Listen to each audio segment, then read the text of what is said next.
今日ここで起きちまって間違いないことだよ。石井の姉さん。わかんだろうよ。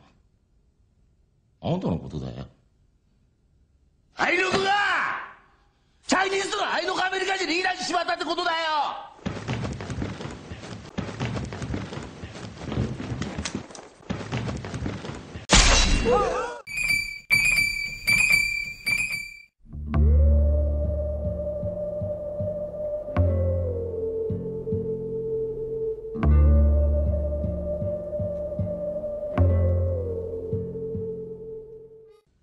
Now, if any of you sons of bitches got anything else to say,